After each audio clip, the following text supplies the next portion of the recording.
COVID has changed so many things. But would you envision, Barney, say on these effective smaller teams or pods that you've talked about, are they all necessarily employees of a certain, whether it's an agency or whether it's even an in-house unit within a marketing department?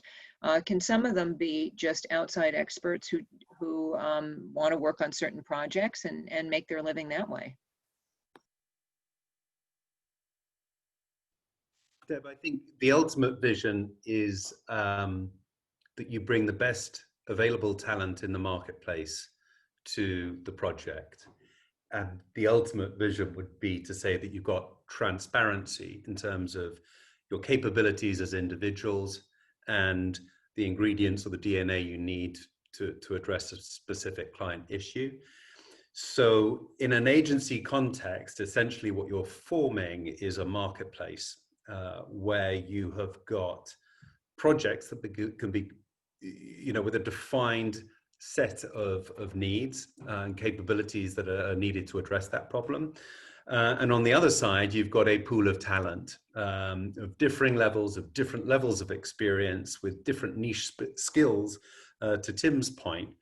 And that marketplace can help bring the right team to the table in a given situation. I think larger agencies would have the aspiration that they can provide their own pool of 100,000 employees or 20,000 or 5,000 or smaller, right? But they would like to think that they could manage their own marketplace. But I think increasingly you're beginning to see a number of agency models who pride themselves on their extended network of freelancers. And their USP is essentially their digital operating system, which is a place where people can plug in and collaborate on. That operating system has got a set of training so that the freelancers coming into the space can be qualified and measured against certain standards. And as they do that, they become attuned to the specific processes that agency is using. And I think that's very exciting. It's a really, really interesting model.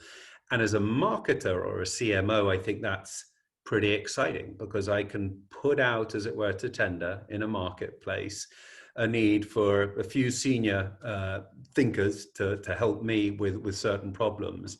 And then I can also pull in a team who can help deliver against the expectation and whatever specialisms those need to be. So ideally, this would be a fluid marketplace, totally data-driven. Tim and I have talked about this notion of a kind of a talent blockchain of individuals effectively building a blockchain of skills and experience that they'd be able to plug into this marketplace so that their profile can come up when the right job appears. I think it will take us a few years to get there. And I do believe that at the core, you want some full-time employees to drive culture and to drive best practice and excellence. But I also believe that maybe there's an 80% of people who could easily live as freelancers within that marketplace, and then could use that to apply themselves to jobs. Yeah, 80% is a big number. I just want to make a couple of comments on it because one of the things we did talk about in one of the earlier sessions was if we are in more of a remote world, then that might mean that there are less obstacles to talent because someone from anywhere can be part of the team if these teams are all put together digitally. So that's interesting on one level. We've talked a lot about the agency model, and I realize that's very dear to marketers themselves. But as more of them take some elements in-house or want to beef up their own teams, they may not have access to the same kind of pools of talent. So let me ask Tim this. How are You know, how are trainees, are trainees now a more important part of the role to beef up some of these internal marketing departments? Or, I mean, it's interesting where people go for sources. And then I want to return to something else because I think that Barney's come up with a new software program. But anyway. Absolutely, he has. You know, Deb, I think, you know, right now, marketing leaders are, you know, they need to be tech savvy, they need to be data fluent, they need to be measurement focused.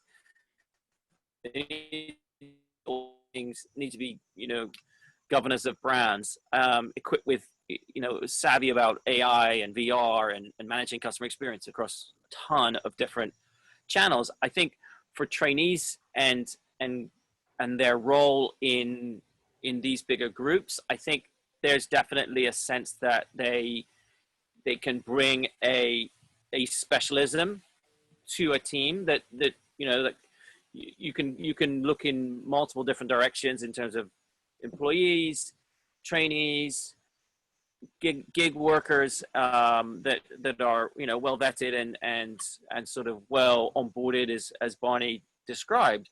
There's lots of different routes to talent. I think the difference with trainees essentially is that they come with obviously an innate passion, and also that they, you know, are looking for those opportunities where they can not only build on their specialism, but then them.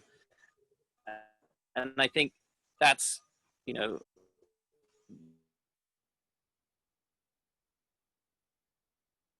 I think it's really about being able to grow beyond narrow domains. And I think really good leaders are the ones that are able to sort of make that happen for people.